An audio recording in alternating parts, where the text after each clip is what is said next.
नमस्कार दोस्तों, ओम नमः शिवाय। स्वागत है आप सभी का इस नए वीडियो में। ओम नमः शिवाय, जय श्री शिवाय, नमस्तुभ्यम, हर हर महादेव। सावन शनिवार के दिन का बहुत ही महत्वपूर्ण और विशेष उपाय है। इस शनिवार आप सभी को सावन के शनिवार में 11 काले तिल के दाने वाला ये उपाय करना चाहिए। देखिए, सभी स्त्रियां ये उपाय करेंगी।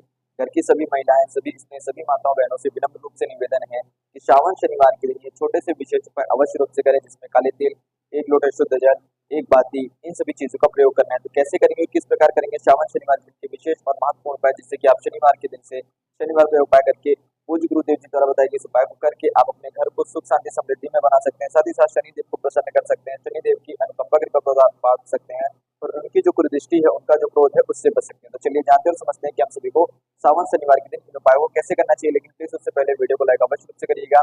यदि आप चैनल पर नए हैं तो चैनल को सब्सक्राइब जरूर रूप से करें। देखिए, हम बात करते हैं सावन शनिवार की दिन। सावन शनिवार के दिन हम सबसे पहले पूजा करते हैं। यदि पूजा अर्चना करते हैं तो शनिदेव की करते हैं और उसके लिए हमें आवश्यकता पड़ती है पीपल वृक्ष की। तो जैसा कि अभी आप यहाँ पर देख रहे हो, हमारे पास पीपल वृक्ष है और पीपल वृक्ष के पास जाने के लिए जब हम पूजा अर्चना करेंगे तो हम कौन सी सामग्री लेकर के जाएंगे। हमें एक स्टील का पात्र लेना होगा, जिसमें हम डालेंगे थोड़ा सा कच्चा दूध, 1 कटोरी, आधा कटोरी, 1 गिलास, साथ में लेंगे 11 काले तिल के दाने, एक या दो चुटकी हल्दी। ध्यान दीजिएगा, 11 काले तिल के दाने लेंगे, 1 से 2 चुटकी हल्दी लेंगे, थोड़ा सा कच्चा दूध लेंगे और ये सारी सामग्री इस जल के पात्र में मिला देंगे। आपको इतनी बात समझ गए। और ये जो पात्र लेंगे आप सभी को स्टील का ही लेना है, तांबे का नहीं लेंगे। ये सारी चीजें ले ली हैं। इसको लेकर के अब आप कहाँ पहुंचेंगे, अपने घर के नजदीकी किसी भी पीपल वृक्ष के समक्ष। जब आप अपने घर के किसी भी पीपल वृक्ष के समक्ष पहुंच रहे हैं तो देखिए, यह जो उपाय है आप सभी शाम को भी कर सकते हैं और सुबह भी कर सकते हैं। जब आप सुबह करेंगे तो यह जल भी समर्पित करेंगे, जैसे आपको इस वीडियो के माध्यम से आगे बताया जाएगा किस प्रकार से आपको जल समर्पित करना है। ठीक, आप दीपक भी समर्पित करेंगे। परंतु जब आप शाम को करते हैं तब आप परिक्रमा नहीं कर सकते। जिन लोगों को परिक्रमा करने की इच्छा रहती है ना, तो वह सुबह के समय में परिक्रमा कर सकते हैं, शाम के समय में परिक्रमा नहीं करी जाती है पीपल वृक्ष की। इस बात का ध्यान रखिएगा। तो इस उपाय को यदि आज जो लोग सुबह करते हैं तो वे परिक्रमा कर सकते हैं, जो लोग शाम को करेंगे तो वे परिक्रमा नहीं करेंगे।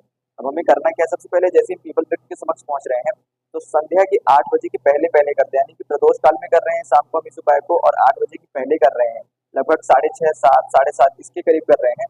तो हम सभी को क्या करना है कि हम सभी जब दीपक समर्पित करेंगे ना, उस वक्त हम सभी को जो दीपक समर्पित करना है वह दीपक हम सभी को गोलबाती का समर्पित करना है। ध्यान दीजिएगा, जो कि आप सभी दीपक समर्पित करेंगे वह गोलबाती का दीपक समर्पित करेंगे। कौन सा दीपक समर्पित करेंगे, गोलबाती का दीपक समर्पित करेंगे। और आपका जो गोलबाती का दीपक रहेगा यह सरसों के तेल का दीपक रहेगा। इस बात का विशेष रूप से ध्यान रखिएगा कि आपका गोलबाती का दीपक सरसों के तेल का समर्पित करेंगे। हो सके तो 1 से 2 चुटकी काले तिल के दाने इस दीपक में भी डालने। और श्री ओम नमः शिवाय, श्री शिवाय नमस्तुभ्यम का तो आप जाप कर ही रहे हैं।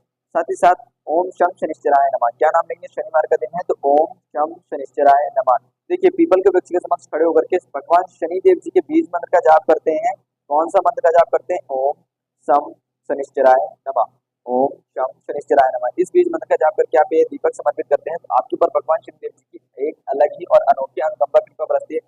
साथ ही साथ आप शनि दोष से तो बचते ही बचते हैं, शनि देव जी की जो कुदृष्टि है, शनि देव जी का जो क्रोध है वह भी आपके ऊपर से कम होता है, आप उससे भी बचते हैं। अब यहाँ पर ध्यान दीजिएगा, मैंने ऐसा क्यों कहा था कि 8 बजे के पहले पहले। यदि आप 8 बजे के बाद ही सुबह करते हैं संध्या समय में, तो फिर आपको गोल बाती के दीपक की जगह आप कौन सी बाती का दीपक समर्पित करेंगे, आपको दीपक समर्पित करना होगा लंबी बाती का। तो जब आप लंबी बाती का दीपक समर्पित करेंगे तो लंबी बाती के दीपक में अब आप यहाँ पर प्रश्न उठता है कि भैया लंबी बाती के दीपक में हम कैसा तेल का प्रयोग करें, कौन से तेल का, तिल के तेल का प्रयोग करें, सरसों के तेल का प्रयोग करें या फिर हम घी का प्रयोग करें। तो जब आप लंबी बाती का प्रयोग करेंगे उस वक्त आपको सरसों के तेल या घी का तेल, ऐसा जरूरी नहीं है, कोई सा भी तेल आप प्रयोग कर सकते हैं, परंतु घी का प्रयोग मत करिएगा। लंबी बाती के दीपक में आप तिल का भी तेल ले सकते हैं, सरसों का भी तेल ले सकते हैं, यानी कि काली तिल का तेल ले सकते हैं। ठीक, तिल का चाहे काली तिल हो या सफेद तिल हो, दोनों तिलों का तेल बनता है। तो आप तिल का तेल ले लें या सरसों का तेल ले लें, इससे कोई अंतर नहीं पड़ता है। बस फर्क इस बात से पड़ता है कि 8 बजे के बाद आप कर रहे हैं। कितने बजे, 8 बजे के बाद आप कर रहे हैं। भगवान कुबेर जी का वास होता है पीपल के वृक्ष में 8 बजे के बाद। तो आपको लंबी बाती का दीपक समर्पित करना है। और जब आप लंबी बाती का दीपक समर्पित करेंगे उस वक्त आप सभी क्या करेंगे कि धन के लिए प्रार्थना याचना करेंगे। अपने जीवन में भगवान शनिदेव जी की अनुकंपा कृपा प्रदान करने के लिए तो प्रार्थना याचना करेंगे ही करेंगे, साथ ही साथ धन के लिए भी प्रार्थना याचना करेंगे। और यह जो दीपक समर्पित कर रहे हैं, तो दीपक समर्पित कर देने के बाद आप सभी को क्या करना है, दीपक प्रज्वलित कर लिया, आरती कर ली। अब इसके बाद जो आपके पास 1 लोटा शुद्ध जल लेकर के आए हैं, कच्चा दूध मिश्रित जो जल लेकर के आए हैं, आपको यह कच्चा दूध वाला जो जल है इसको समर्पित कर देना है भगवान शिव जी के ऊपर। यह जो जल लेकर के आए जिसमें आपने काले तिल मिला के रखा था, ठीक, कच्चा दूध डाल रखा था, हल्दी डाल रखी थी, ये आपको भगवान शनिदेव जी का नाम लेते हुए इसी पीपल वृक्ष में समर्पित कर देना है। देखिए, काले तिल शनिदेव जी को प्रिय है, साथ ही साथ भगवान वासुदेव जी को भी प्रिय है। हल्दी माता लक्ष्मी जी को प्रिय है, भगवान वासुदेव जी को प्रिय है। इससे क्या होता है कि शनिदेव जी को जब आप काली तिल समर्पित करते हैं तो आपके कष्ट कटते हैं, सारे कष्ट तो खत्म हो जाएंगे आपके जीवन से। भगवान वासुदेव जी का जब नाम लेते हैं तो आपके घर में जितने भी दुख दरिद्रता है वह खत्म होती, सुख शांति आती है। जब हम माता लक्ष्मी जी को प्रसन्न करते हैं तो आपके घर से दुख दरिद्रता हटती है और धन लक्ष्मी, यश लक्ष्मी, अष्टलक्ष्मी जी की अनुकंपा कृपा बरसती है। तो इस प्रकार से कच्चा दूध और जो आप दूध समर्पित कर रहे हैं उससे आपके घर में सुख शांति समृद्धि आती है। तो दूध, काली तिल और हल्दी, इसका क्या महत्व है और इससे हमें क्या फायदे होंगे, यह क्यों विशेष है, पीपल के वृक्ष में समर्पित करने से हमें क्या लाभ होगा, यह बातें भी हम समझ चुके हैं। तो हमें सबसे पहले दीपक प्रज्वलित करके समर्पित करना है, उसके बाद हमें जो कच्चे दूध वाला जल है यह समर्पित कर देना है। यहाँ पर हमारा पहला उपाय समाप्त होता है। यदि आप इतनी क्रियाकलाप कर लेते हैं तो यकीन मानिए जब आप पीपल के वृक्ष को यह सारी चीजें समर्पित करते हैं तो आपके घर में दुख दरिद्रता, यह सारी जो चीजें हैं वह खत्म होती है, सुख शांति समृद्धि ऐश्वर्य कीर्ति आती है, शांति आती है, सुख समृद्धि आती है, ऐश्वर्य कीर्ति आती है। ऐसा मैंने क्यों कहा, देखिए सफेद दूध सुख शांति का प्रतीक है, काले तिल आपका जो है यह ऐश्वर्य सुख शांति समृद्धि का प्रतीक है, और जो तिल है यह आपके घर में धन वृद्धि कराएगा और काली तिल आपके घर से कष्ट को काटेगा। ये सारी चीजें आपके घर में यहाँ प्रवेश करेंगी, आपके घर में सुख शांति समृद्धि आएगी, घर के व्यक्ति जो है पलेंगे बोलेंगे, अपने कार्यों में सफल होंगे और आपके ऊपर भगवान शनिदेव जी की अनुकंपा कृपा परिपूर्ण रूप से बनी रहेगी। तो यहाँ पर हमारा पहला उपाय समाप्त होता है कि हमें पहला उपाय कैसे करना था। बात करते हैं हम दूसरे उपाय की। तो दूसरा उपाय जो है, हमारे घर में किसी भी प्रकार की दरिद्रता हो, किसी प्रकार का कष्ट हो या बहुत ज्यादा कलेश होता है, हमारे घर में बहुत ज्यादा कलेश बना ही रहता है, खास तौर पे यदि शनिवार का दिन हो तो कहीं ना कहीं कुछ ना कुछ हमारा नुकसान हो जाता है। आपने अक्सर देखा होगा कि आप संपूर्ण पूरे हफ्ते यानी कि हफ्तों के सारे दिनों तक आप कितनी भी पूजा अर्चना कर ले, बचा करके रखें, लेकिन शनिवार के दिन आपको कुछ ना कुछ नुकसान हो जाता है, कहीं ना कहीं से आपको कुछ ना कुछ हानि या कहीं ना कोई कष्ट या पीड़ा की बाधा की सामना करना पड़ता है। तो ऐसी समस्याओं से बचने के लिए आपको क्या करना चाहिए कि आपको अपने घर में एक दीपक प्रज्वलित करना चाहिए। उसके लिए आप एक मिट्टी का दिया लेंगे। अब इसमें या तो आप तिल का तेल डालेंगे, ध्यान दीजिएगा इसमें क्या करेंगे, या तो आप तिल का तेल डालेंगे या फिर आप इसमें सरसों का तेल डालेंगे। तिल या फिर सरसों के तेल को डाल करके आपको क्या करना है, यह दीपक तैयार कर लेना। अब इसमें जो बाती आप प्रज्वलित करेंगे तो आपको गोल बाती की जगह यहाँ पर लंबी बाती के प्रयोग करना है। ध्यान दीजिएगा, यदि आप लंबी बाती प्रज्वलित करते हैं तो आपके घर में धन की बढ़ोतरी होती है, सुख शांति समृद्धि ऐश्वर्य कीर्ति, यानी कि आपके घर में जितनी भी सकारात्मक शक्तियां हैं उनकी स्थिरता आती है और उनकी बढ़ोतरी होती है, और जो आपके घर में नकारात्मक शक्तियां थी वह आपके घर से वापस जाती हैं और उनकी कटौती होती है।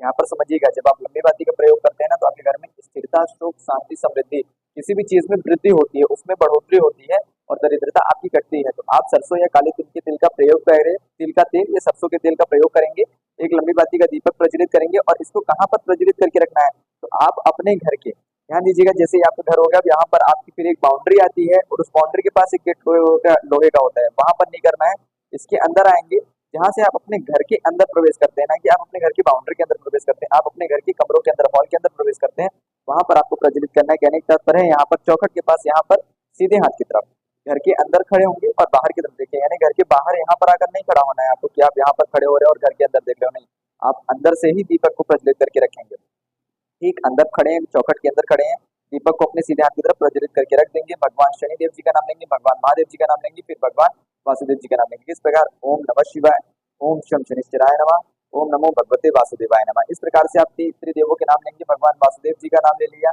भगवान शिव जी का नाम ले लिया, भगवान शनिदेव जी का नाम ले लिया। भगवान वासुदेव के साथ साथ आपके घर में लक्ष्मी आ जाएगी, शिव जी के साथ साथ आपके घर से सुख शांति समृद्धि आएगी, कष्ट कटेंगे और शनिदेव जी की अनुकंपा कृपा से आपके ऊपर शनि दोष नहीं लगेगा। जो आपसे गलतियां बोल चुकी हैं उसके लिए क्षमा याचना की प्रार्थना कर सकते हैं, नकारात्मक शक्तियां आपके घर से दूर होती हैं। इस प्रकार से हमारे यह दूसरा उपाय हो सकता है और हमारे घर में सुख शांति समृद्धि बनी रहती। कलेश या कोई बाधा है, जो कोई कष्ट है, जो शनिवार के दिन कहीं ना कहीं से हमारा नुकसान होता है, तो शनि दोष भी हमारा कम होगा और घर के प्रत्येक व्यक्तियों के अंदर एक सकारात्मक इसका प्रभाव पड़ेगा और नकारात्मक शक्तियां उनके ऊपर से दूर होंगी।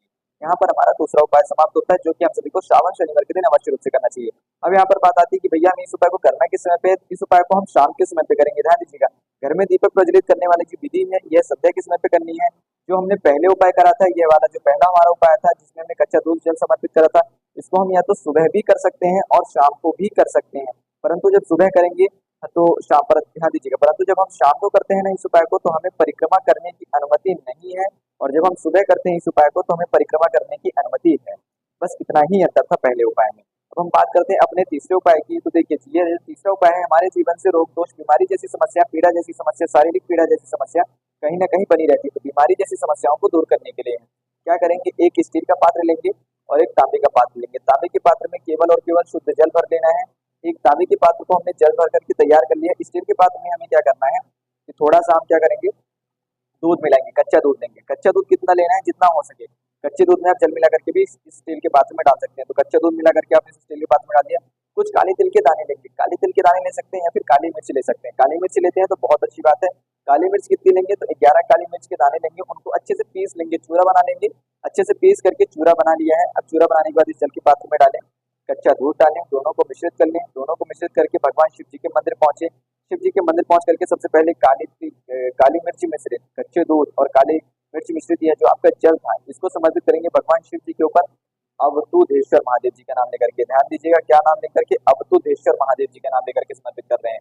देखिए जब अवधूतेश्वर महादेव जी का नाम लेते हैं तो आपके जीवन से जितने भी शारीरिक कष्ट है, जो शारीरिक पीड़ा है, जो रोग बीमारी जैसी पीड़ा है, यह सारी समस्याएं दूर होती हैं। ऐसी हमारी पीड़ा, ऐसे कष्ट हमारे जीवन से कम होते हैं, घटते हैं। हमारे शरीर में हमारे कष्ट में कहीं भी दर्द हो रहा, चाहे बीपी, शुगर या सर दर्द या बदन दर्द, घुटने में दर्द, ऐसी कोई भी समस्या, कोई बीमारी बनी रहती है जिसका हमें कहीं ना कोई उपचार कराना पड़ता है, दवा चली रही है, उसके लिए हमें ये उपाय अवश्य रूप से करना चाहिए। तो अवधूतेश्वर नाम लेकर के हमने संपूर्ण कच्चा दूध वाला जल समर्पित कर दिया, दूध समर्पित कर दिया, काली मिर्च समर्पित कर दी। ठीक, अब इसके बाद जो हमारे पास 1 लोटा शुद्ध जल बच रहा है, तो 1 लोटा शुद्ध जल भी हमें अवधूतेश्वर महादेव जी का नाम लेकर के समर्पित कर देना है। तो उसके बाद उस व्यक्ति का नाम लेंगे जिस व्यक्ति के लिए हमने ये उपाय करा है, और उस व्यक्ति का गोत्र बोलेंगे। ठीक, ध्यान दीजिएगा, स्वयं के लिए कर रहे हैं तो आपको नाम और गोत्र नहीं बोलना है, खुद के लिए प्रार्थना इसमें करनी है। और यदि किसी अन्य व्यक्ति के लिए करा है तो उसका नाम और गोत्र बोल करके उसके लिए प्रार्थना इसमें करेंगे। और जब प्रार्थना इसमें करेंगे उस व्यक्ति अवधूतेश्वर महादेव जी का ही नाम लेंगे। इतनी क्रिया करनी है आप सभी को श्रावण शनिवार के दिन। श्रावण शनिवार के दिन इस उपाय जरूर करके देखिएगा। अब हमें प्रश्न उठता है भैया कि हमें ये उपाय कितने दिनों तक करना है। तो देखिए यह जो रोग वाला उपाय है, बीमारी वाला, हमारे जीवन से कभी किसी भी प्रकार की बीमारी को दूर करने वाला उपाय है, जिसको यदि कम से कम आप 3 शनिवार कर सकते हैं तो बहुत अच्छी बात है, अन्यथा आपको 5 शनिवार तो इस उपाय को करना ही करना चाहिए। नहीं समय मिल पा रहा है, लगातार नहीं कर पा रहे हैं तो कोई बात नहीं, आप 3 शनिवार इस उपाय को लगातार जरूर करिएगा। अन्यथा आप यदि 5 शनिवार करते हैं तो फिर तो बहुत अच्छी बात है, आपके पर बहुत ज्यादा इसको लाभ देखने के लिए मिलता है, बहुत ज्यादा आपके पर दृढ़ शक्ति आती है। बीमारी तो आपके जीवन से दूर होती ही होती है यदि आप 5 शनिवार इस उपाय करते हैं। साथ ही साथ आपको एक सकारात्मक शक्ति और एक ऊर्जावान और शक्तिवान एक चमत्कार, आपको अंदर खुद के अंदर एक नई चमक, एक नई ऊर्जा की अनुभूति होती है। साथ ही साथ जो हमने पहले 2 उपायों की बात करी, जो घर में दीपक प्रज्वलित करने वाला उपाय है, इसको तो आपको हर शनिवार को करना चाहिए। हर शनिवार को आप इस उपाय कर सकते हैं। और जो हमारा पहला उपाय है, धन वृद्धि हो या सुख शांति बनानी हो, कभी भी हमें घर में लगे कि हमारे घर में सुख शांति कष्ट से ऐसी कोई समस्या चल रही है तो हम सभी को उपाय जरूर करना चाहिए। हम इन उपायों को किसी भी शनिवार के दिन कर सकते हैं, परंतु अभी हम सभी का सावन का माह चल रहा है, तो सावन के इस पवित्र महीने में भगवान शिव जी के साथ साथ हम 9 ग्रहों के देवताओं को याद करते हैं, जिसमें से कि एक 9 ग्रह के देवता शनिदेव हैं। तो उनकी पूजा अर्चना के लिए भी हम ये उपाय करते हैं। तो एक विशेष अनुकंपा कृपा बनती है, जिससे हमारे घर में रिद्धि सिद्धि आती है, अष्टलक्ष्मी आती है, कष्ट करते हैं और सुख शांति समृद्धि बनी रहती है। तो इन उपायों को जरूर करिएगा सावन शिवरात्रि में, यानी कि श्रावण शिवरात्रि में आप करिएगा। श्रावण शनिवार के समय पे आप इन सभी उपायों को जरूर रूप से करिएगा, जो कि आपके दिन को, आपके शनिवार को विशेष बनाते हैं। तो कैसे करना था, काले तिल वाले कुछ दानों के उपाय, जिससे कि घर की इस उपायों को घर की सभी महिलाओं को करना चाहिए, ताकि घर में सुख शांति समृद्धि बनी रहे। पूज्य गुरुदेव जी के अनुकंपा के पास हम सभी ने बहुत ही सरल और सहज रूप से जानने का प्रयास करा है इस उपायों को। यदि कुछ प्रश्न हो तो अवश्य पूछिएगा। जय श्री शिवाय, नमस्तुभ्यम, हर हर महादेव, ओम नमः शिवाय।